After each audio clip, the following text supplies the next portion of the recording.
আয়ারল্যান্ডে ত্রিদেশীয় সিরিজ ও ইংল্যান্ডে চ্যাম্পিয়ন্স ট্রফির জন্য বাংলাদেশ দল দেয়া হয়েছে বৃহস্পতিবার।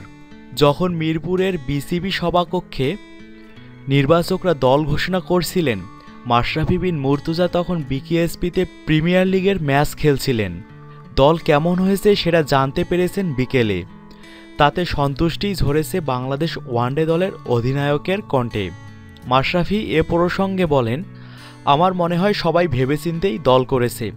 একটু আগে দল দেখলাম, সম্প্রতি যারা খেলেছে তারাই আছে। নাসির ঢুকেছে, আমার কাছে মনে হয় সম্ভাব্য সেরা দল হয়েছে।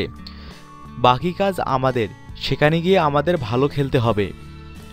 প্রায় একই দল নিয়ে ত্রিদেশীয় সিরিজ ও চ্যাম্পিয়ন্স ট্রফি খেলবে বাংলাদেশ।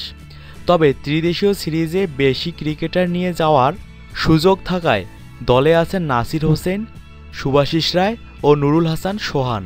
তারা নেই চ্যাম্পিয়ন্স ট্রফির 15 সদস্যের দলে। শুধু সোহান মূল স্কোয়াডের ক্রিকেটার না হলেও বিসিবির খরচে চ্যাম্পিয়ন্স ট্রফির সময় ইংল্যান্ডেই দলের সঙ্গে থাকবেন নুরুল হাসান সোহান। আয়ারল্যান্ডে ত্রিদেশীয় সিরিজ শুরু 12 মে।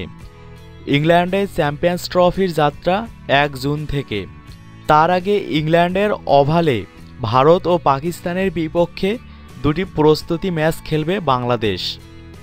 চ্যাম্পিয়ন্স ট্রফির আগে এই ম্যাচগুলো বেশ কাজে দিবে বলে মনে করেন মাশরাফি। বাংলাদেশ ওয়ানডে দলের অধিনায়ক বলেন, আয়ারল্যান্ডে এখন ঠান্ডা আর ইংল্যান্ডে গ্রীষ্মকাল। উইকেট একটু ভিন্ন হতে পারে। অনেকদিন পর ওই ধরনের কন্ডিশনে খেলব। আমার মনে হয় প্রস্তুতিতে সাসেক্সের ক্যাম্প ও আয়ারল্যান্ড সফর কাজে লাগবে। ওই কন্ডিশনে আমরা কতটা খেলতে পারি সেটার উপর নির্ভর করবে অনেক কিছু।